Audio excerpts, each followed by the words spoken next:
Okay, so as I was flying in yesterday, I was thinking to myself, what is the one thing that you absolutely have to leave here with? What is the one idea, if I could transplant one thing into your head, what would it be? Yeah, there you go. Yeah, go to growthstyle.com, right? No, what is the one idea? And it's this. Okay, after all the years I've had in the Army, my 7 years in business, here is the one culminating fact that you need to know to be successful, okay? If you absolutely want to live an extraordinary life, that is, do something that's so valuable or so impressive or so impactful that it's a story that your kids will talk about you to their children and their children's children. How do you make the biggest impact in your life? How do you do that? The secret is you can't do that. You are average. I am average.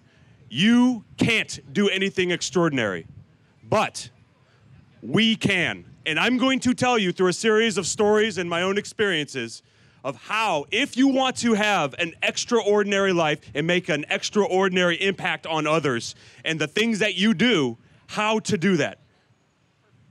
But it all begins with a simple team. My name is Daniel Alarik. I am the founder and CEO of a company called Growthstyle. We were recently valued well over $100 million. We have 350 employees. More than half of them are vets. We're one of the largest screen printing operations in the entire United States. And the whole reason why that matters is because when I started out, I didn't know what I was doing. And the reason why we make an impact is because of the team that's behind me. In fact, I even have some of our team out here. Tim Jensen, where are you? There you go. Chief Operations Officer. Started folding shirts for $9 an hour. Now he's in charge of nearly the entire company. Mike Burt. That great hand raise, Mike. Test his Seinfeld knowledge. It's amazing. He's our Chief Marketing Officer. These are my business partners, and these guys absolutely go out there and crush it and lead very successful teams. This is the part of the driving force of why we make an impact. It's not me, it's the team. All right, so let's do a quick survey. How many prior service or still active members do we have here? All right. Now let me hear. How many Air Force do we have out here?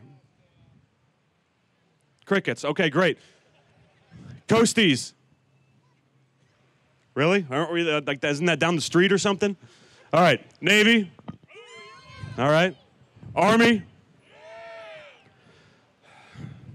Marine Corps. Army do better than that. Army. Marine Corps. Whatever. Okay. So, who out there is a PT stud? Or used to be a PT stud? All right, used to be. All right. How about our best rifleman, our marksman? Who used to be awesome? 40 out of 40, 30 out of 40, every single time. Awesome, okay? So I'm going to take, what's your name? Pretty? Oh, Brady. Brady is pretty. That's a beautiful man, by the way, and you're beautiful as well. All right, so Brady, right? Let's say he's the PT stud, all right? He's getting more than 300. He's maxing out and then beyond some, right? He's worth 5 men in his PT scores, right? And then he goes to shoot, and again, 40 out of 40 every single time. This guy is super warrior. He's worth 5 or even 10 men. He's a squad by himself. One man wrecking machine, right? Hero, right? And then North Korea tomorrow declares war on us. I take Brady and I send him to war. I'm like, go get it, Brady. How successful do you think he's going to be? By himself. 0. You are virtually ineffective because you are facing forces of millions. You will lose. You cannot win. You cannot make an impact. What would help him make an impact? He had a big team behind him that was appropriately trained and appropriately equipped and appropriately led, right? So the first thing that you have to do if you want to build an epic team and make an impact and be successful is doing exactly what Brady did. Be a stud, right? You need the experience. And experience is something that you cannot buy. There is not a number of money in the world that you can use to purchase experience. Do you play the violin? No? If I handed you a violin right now and I gave it to you, could you go sit in the San Diego Orchestra? Of course you could sit in there. You would be the worst and you would drag everyone down. You would suck, right? Of course you would. It's okay, right? Why? because everybody there has experience that you don't have, right? All right, where's, let's see. Any basketball players out here? Good basketball players? One, right? Young man right there, black shirt, right. All right, so when you go out, did you grow up just being a great basketball player? No. Did Michael Jordan just wake up one day and says, I'm going to be awesome today? No. He practiced every single day. That's that experience, those chops that help you be successful. All right, and the reason why that's important, because you don't know what you're doing. When I started in business, I literally Googled what is business because I had no idea what I was doing. In 2009, I was a drill sergeant down in Fort Benning, Georgia. My wife was still and baby was still in Chicago, and I had an opportunity to stay down there. Big Army asked me to stay down as a drill sergeant for another year. Called my wife, and I said, hey, this is the opportunity at hand. What do you think? Now, I've been gone for a few years, and she says, you can stay down there, but we won't be here for you when you come back. So, gorgeous wife, love her to death. I made the right decision. I'm like, okay, I'm going to start thinking, well, how do I, in the next few months, when I transition out, what am I going to do, right? So, being an infantry drill sergeant, my options, at least it seemed so at the time, were I could go back to college or be Blart the mall cop, right? Those were my big opportunities, at least that's what I thought at the time. So, I'm also thinking to myself, man, I'm really going to miss the culture that we have here in the military, right? A culture of pride and patriotism. How do I take that with me? Better yet, what if I made it my mission to share that culture of pride and patriotism with everyone I met? So that's when I decided to create the idea or the experience called Grunt Style. So I did what most people who have no idea what they're doing is I made a bunch of T-shirts, threw in the back of my car, and drove around the country for the next 3 years, selling out of the back of my car at flea markets, fairs, events like this, just trying to sell anything and make it work, all right? I didn't know what I was doing. So the first step you have to do is just get started. Put the one foot in front of the other and head in that direction, okay? You still don't know what you're doing, but you need the experience, okay? Even if in land nav, you still need to know your pace count, how much water you consume a day, etc. Okay? So all these things are important. So I'm trying to figure this out. And for the next 3 years, it was absolutely miserable. Had no idea what I was doing. Almost went broke about 12 times. You know, every day was just harder than the last. And you're always just trying to move forward, move forward, move forward. But that experience is crucial. And if you want to be successful at anything and make an impact, you have to have the chops behind you. Nobody wakes up as a genius prodigy child. Those don't exist. And even if you think someone else is like that, guess what? That's not you. And that's not me. And that's okay. Get your chops. Go get some experience. Just get started. And even though that's frustrating, you have to do that. You have to fail. You have to get scraped up. You have to take your knocks to move forward. That's okay. So, fast forward 2012, January, my gorgeous wife turns to me and she says, hey, Dan, you've been doing this for a couple years, and guess what? It's not going well. You made $10,000 last month, but it cost us $11,000. That's not business, Dan. That's backwards. That's how the family doesn't eat. So I'm like, okay, great. Let me do this next event. It's our first trade show in Las Vegas. And if I can make this successful, that's a sign from the heavens that we should stay in business. And she's like, okay. She reluctantly agreed with me. She's like, what does success look like, Dan? I'm like, $6,000. If we do $6,000 at this trade show in Las Vegas, we can stay open. And she agreed. And I said, great, because you're going with me. And we grabbed the first budget airline that was like, I don't know, like $50 flying standby or something like that. You're sitting in the back in the bathroom next to the chicken crates and the screaming babies. Whatever. It was what we had. We weren't poor, but we were definitely broke. Anyone know what that the difference is, right? You're not poor, you're just broke. All right, so we land at the airport, and we take the free shuttle to the hotel. We walk about a mile and a half to the nearest grocery store. We buy a loaf of bread and a jar of peanut butter, and that's all we ate for the next 2.5 days. Because, again, we were broke. That's all we had. All our money was into this booth, right? And we set up for this booth. Good thing there was a beef jerky guy next to us, too. He hooked us up a lot. It was awesome. So we get to the booth. I tell my pretty wife puts a nice tight T-shirt on. She runs around the entire event, brings people back to the booth, and I try to close them, right? That was the system for the next 2.5 days. And we just kept working. And finally, at the end of the end of the show, we jump back on the plane. My wife passes out because she's exhausted. And, and I'm tallying up all the receipts. Now, if you remember, The sign from the heavens was $6,000. I'm tallying up the receipts, and it was an utterly depressing $6,200. It was just enough to be really sad that I had to keep the doors open. I'm like, if this is a sign, this feels more like a hammer. It was horrible. And I'm like, what the heck am I doing wrong? Why is this so difficult? So I finally pulled out a yellow legal pad while we're sitting on the plane, and I drew a line down the center of the page. And on one side, I wrote down everyone who was in business that's better than me, whether I knew them or not. And on the other side, I wrote down what they were doing that I wasn't. Now, believe me, these lists were very long because everyone was better than me at the time. And but I wrote down what they were doing. For example, these guys over here, they're posting on Facebook, 3 times a day, where I'm doing it 3 times a week. They get a lot more engagement. That's free. I can do that, so I did that. This company over here is launching a new product twice a week. I can't afford that, but I can definitely increase it to twice a month. What I did was I created a plan or a strategy that was a disciplined cadence that, as long as you stick to it, though it may not be 100% effective, your discipline to stick to it alone will make you successful. And we did that. So step 1 is just get started. Get your chops. Step 2 is you absolutely have to create a plan and stick to it. Create a disciplined plan and stick to it. And that's what we did. So January, we did a total of probably $8,000 that month.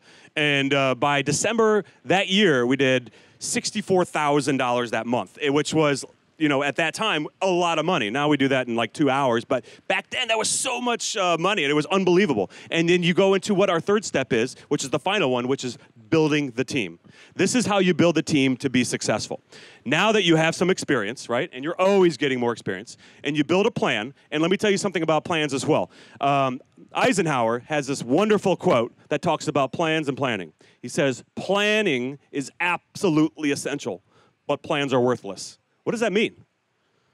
That means that all plans have to change, but the process of planning and thinking things through will help you mitigate the risk and the unknowns that you don't know about yet. This is how you get mental experience, and it's very important to do. It's okay if your plan has to change, but the process of planning is crucial. So you got your you got started. Just get out there, right? Just go out there and start doing it. Then you create a plan. You got some experience. You start creating a plan. This is where I want to be, and you stick to it.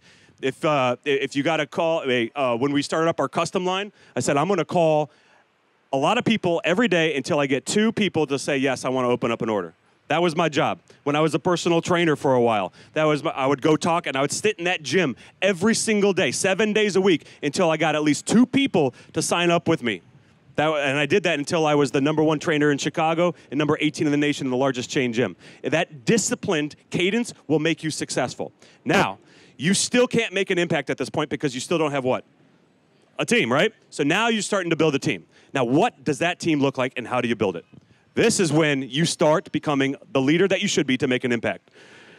So when you start growing, by December that year, all right? So go back a few months. I did all the marketing. I posted on Facebook. I designed the shirts, and then I'd stay up all night watching reruns of Judge Judy, making the shirts on the heat presses, and then I would answer the phone calls at whoever called. It went to my cell phone. You call me at 2 in the morning, I'm going to answer because I want that sale. And then I would ship it. I would prep all the shipping, drive it to the post office once a day. I did everything, right? So all these 8 functions. But one by one, I started hiring somebody to do that. Hey, I used to take the stuff to the post office. Guess what, Josh? Now you're my post office guy. You're the guy I just hired. Now you do it. Now, hey, I used to do all the designing. I hired a designer. He gets it. He sits next to me. Now he's designing. Now I have a design guy. Now I have a production guy, et cetera. All these guys become extension of your will, right? And now you become from a one-man team to an 8 times multiplied force, all right? And that's how you start to grow. Now, you're a junior leader. You still haven't gotten to the next point yet to be extraordinary. But now it comes into one of the toughest transition for any leader or any business, is when you have to force yourself to become a leader of leaders, all right? So, and you could see a good example of several leaders here. Again, Tim and Mike, please chat with them. They're from Grunt Style. These guys have been with me for years, and they will tell you they're leaders of leaders of leaders as well. Let me tell you a story about one of the biggest mistakes and the biggest lessons I learned about leadership. It was about 1.5 years ago. I was at a trade show, just checking out some booths and whatnot, and some new equipment for clothing, and down in Chicagoland. It was about an hour away from the office. And I had to talk to either Tim or Mike, I don't remember, but I decided to call through our customer service. Now, I pride ourselves greatly on our customer service. We're very, very anal about it. So I called in our 800 number, and now we don't have any fancy Mr. Robot that tells you to press 1 for this and 6 for this and enter your whatever phone number 10 times. It's just, thank you for calling Grunstyle. Please stand by for customer service. And someone picks up. Now, if we're busy, he'll say, hey, you're number 2 in line. Please wait 2 minutes. Whatever, right? So anyway, so I call in. I go through the whole thing, and it says, please wait 70 minutes. 70. I nearly fell over. That is a mistake. Hang up. I call back again. 71 minutes. Who the heck waits on hold for 71 minutes to talk to an online apparel company? You either have to be madly crazy in love with us, which I appreciate, or you, which was most likely, very, very angry at something. And by the time you finally got a hold of somebody, you're probably much more angry because you waited for 71 minutes. So I am furious. I go straight into the office, and I go super commander in this thing, and I start dictating like I'm Patton on the beach, and I'm like, go here. I need 3 people over here. I'm like, Mike, grab your team, do this. Tim's like, I'm roger that, sir, I'm on it. And then we start crushing it. And then the 3 of us, we stayed up for 24 hours straight answering emails, right? Just super hard worker. Just go out there and just keep dialing it down. Keep crushing it. And within about a day and a half or so, we got it down to a reasonable number. Great. And then to mitigate that, I put a big screen right in front of our manager's desk, and I said, here's all the metrics I'm going to measure you by every hour on the hour, and you have to report this to here and do this, et cetera, which was absolutely the wrong thing to do. I was absolutely wrong to do nearly all of that. Because within a week, our whole time jumped back up to 90 minutes. So what did I do wrong? Well, the number one thing, which is the most important thing that I did wrong, is I communicated to my leader that I don't trust you. Who's ever been micromanaged before? Does that make you want to work harder or not? If I'm micromanaging you, I'm telling you, you're stupid, I don't trust you. Is that right? Does anyone disagree with that? If I have to tell you how to do every detail of your job every single day, now there's a difference between mentorship and training. Those are absolutely crucial. But if every single day, if I put you in charge of something and I trust you so little that I have to treat you like an entry-level employee day after day after day, guess what? I'm the failure. I'm the problem. Now, you might be a bad leader, but I will never know that until I get out of your way. So, to lead leaders, this is absolutely what you must do. 1, give them a quantifiable mission. Quantifiable, it means it can be measured. Hey, I will have no phone calls over 20 seconds whole time and and every email answered within 20 minutes, which is our standard, right? That's quantifiable. I can measure it. If it can be measured, it can be done, correct? So if you want to be successful and lead a team to success, get your butt started right now. Earn your chops. Develop a plan and stick to it. That cadence of discipline will make you successful. And then build a team of leaders, and get out of their way. If you do that, I promise you, you'll make an impact on the world. Thank you.